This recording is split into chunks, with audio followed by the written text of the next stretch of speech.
ħarġet is-sejħa pubblika sabiex timtela l-pożizzjoni ta' kummissarju tal-Pulizija.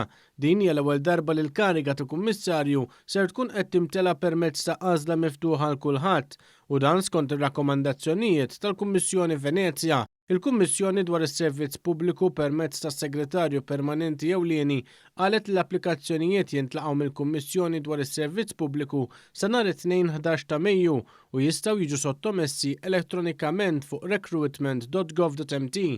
Id-dettalji dwar is-sejħa ġew ippubblikati fuq il-Gazzetta tal-Gvern tal-ġimgħa.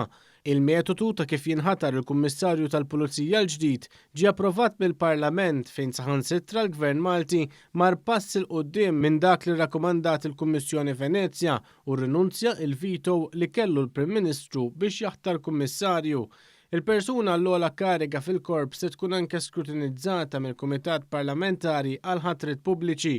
Intant il-Ministru għall-Intern Byron Camilleri laqab b'sodisfazzjon l-aħbar li l-Kummissjoni għas-Servizz Pubbliku ħarġet is-sejħa l-Kummissarju tal-Pulizija.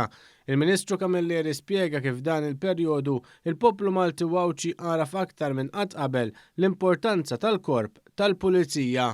Dan il-perjodu m'għandux jaqtanna qalbna u jwaqqafna jew nagħmlu pawża fuq id-diversi riformi li qed nagħmlu u ser inkomplu nagħmlu.